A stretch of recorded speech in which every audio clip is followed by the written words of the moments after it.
Minivan, no, not a bad word, especially when it comes to this, the Kia Carnival. This thing looks badass, and also, as the name might suggest, looks like you might have a little bit of a party.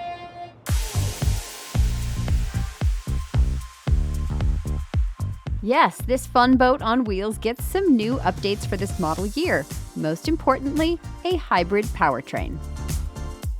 The standard gas-powered engine is a 3.5-liter V6 that makes 287 horsepower, 260 pound-feet of torque. It's actually pretty decent numbers.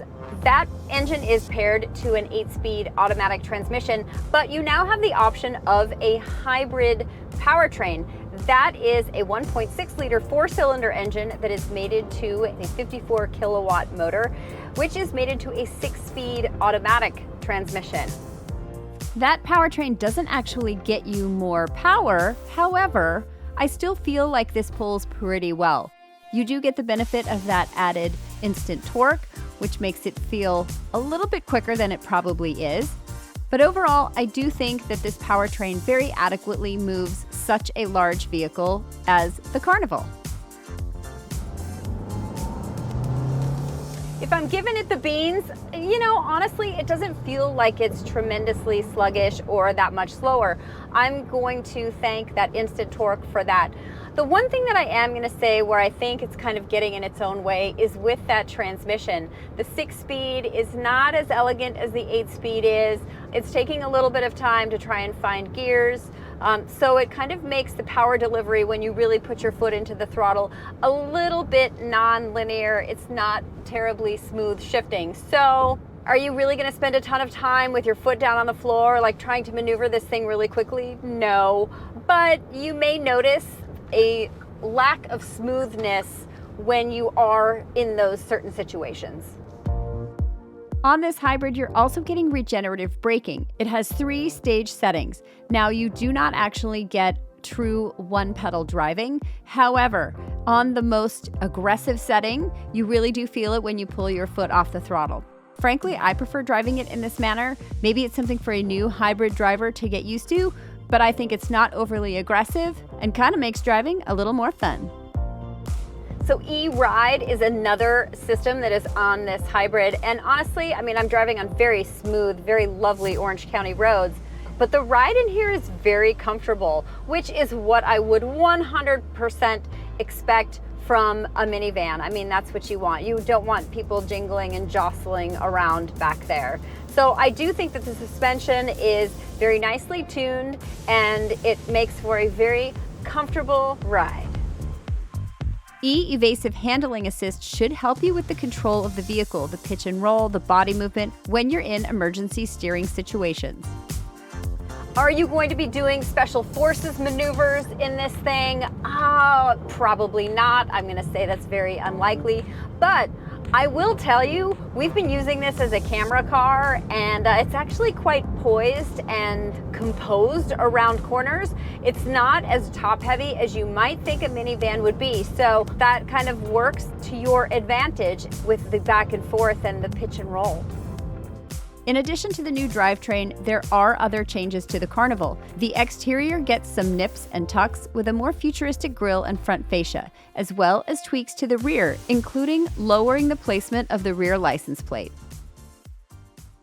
At KBB, we have long loved the way that the Carnival looks. It's more lowered SUV than minivan, and to me, looks actually a little bit more expensive than the sticker price might suggest. If you look at, say, the Lucid Gravity, it has a lot of similarities in that shape and the low, long roofline. Look, if I were buying a minivan based on looks alone, this guy would be it.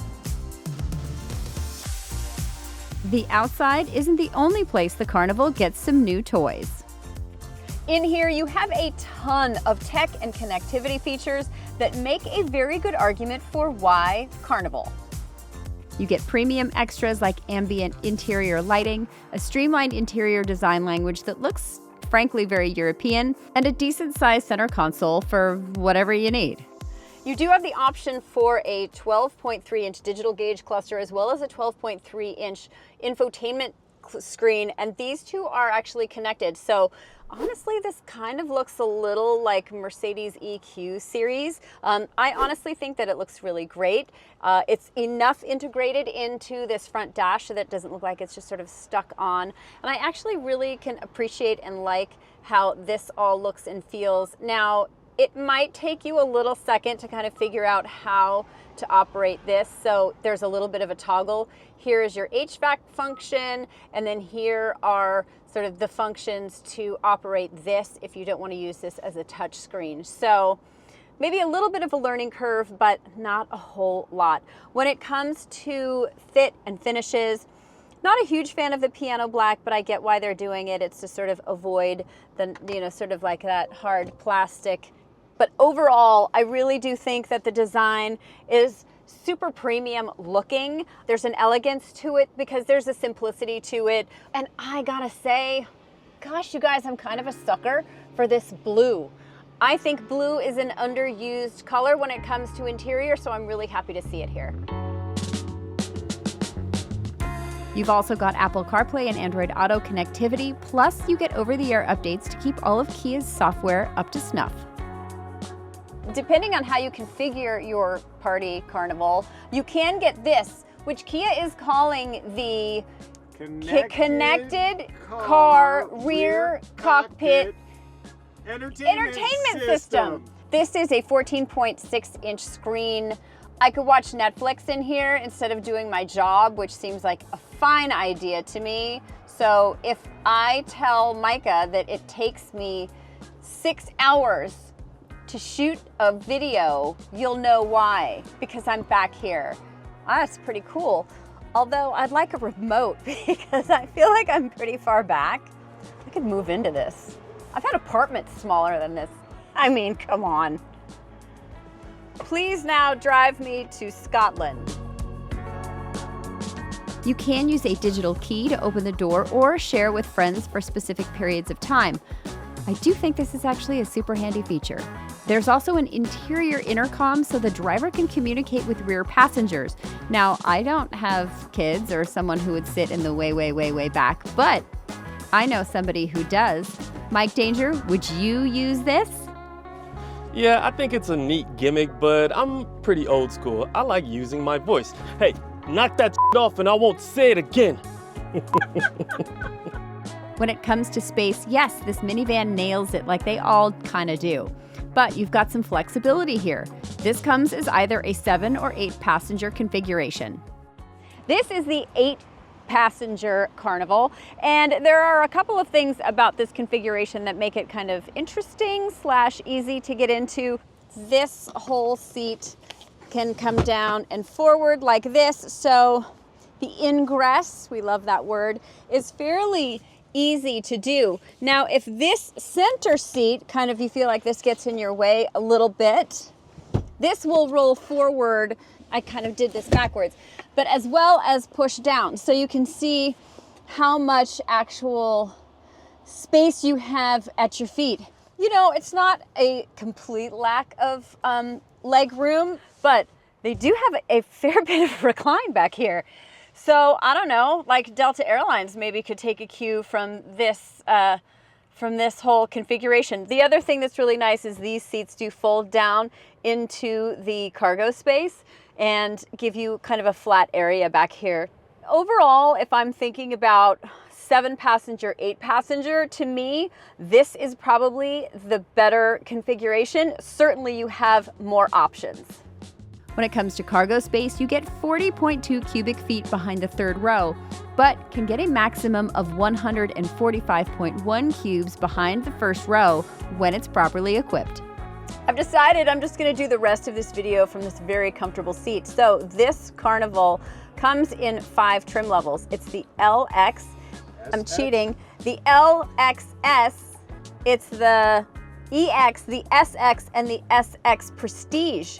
All of those come on the gas-powered. You only get 4 of those, so you do not get the base LX in the hybrid version of this. All I need now is a blankie and an eye mask, guys. The LX has a starting price of $37,895, including a $1,395 destination charge. The SX Prestige will cost you $51,995. Those prices are both for the gas-powered models, so for the HEV, add $2,000 to that bottom line. Yeah, that seems kind of like a heck of a deal to me, and here's the most compelling reason why to pony up that $2,000. Gas mileage on the Carnival and the Carnival HEV look good for this segment. And no, this isn't a plug-in hybrid, so you will not have to charge it, nor will you have a pure electric-only range. But you could likely make up that $2,000 extra that you spent in a couple of years depending on where you live and gas prices. Not bad. If you are not quite ready to buy a new car but want to get yours fixed up, that's okay. KBB can help you with that. Click on the link above. We can help you figure out what you should be paying for repairs. If you are ready to buy, actually, I really like the simplicity of Kia's website. You decide on your powertrain, gas-powered or hybrid. You can see all the features easily. You pick your trim level, then paint, then packages, and you're done. It's one of the simplest ones to navigate, to be honest. Some of those standard features include 17-inch wheels, tri-zone climate controls, power sliding rear doors, smart key with push-button start, and some excellent driver safety features, including blind spot detection, lane keeping and following assist, rear occupant alerts, and front and rear parking sensors. Of course, when you get into the highest trim levels, you get more advanced safety features like forward collision avoidance, navigation-based smart cruise control, that digital key, rain-sensing wipers, which I love, 19-inch wheels, ventilated front seats, and a heated steering wheel. Does Kia believe in their products? Well, if a warranty that is good for 10 years or 100,000 miles says no, then they're doing something wrong. Competitors include the Pacifica from Chrysler and the Sienna from Toyota, which both come with hybrid options, though the Pacifica is the only one that's a plug-in. There's also the Honda Odyssey, which, as of the making of this video, does not offer a hybrid. That doesn't seem right. Hopefully soon. It's well thought out, it's well executed. The Kia Carnival is full of tech. It's full of really excellent connectivity. It looks like it's peeing right now, but that is not part of the thing. See, it's such a party that it's just peeing wherever it goes. Okay, and now here is the actual closer. It's well thought out, it's well executed, tons of great connectivity and tech, and it now has a hybrid, which makes it even more efficient. Look, if you are in the market for a minivan, then the Kia Carnival should sound like a party to you. Oh my God.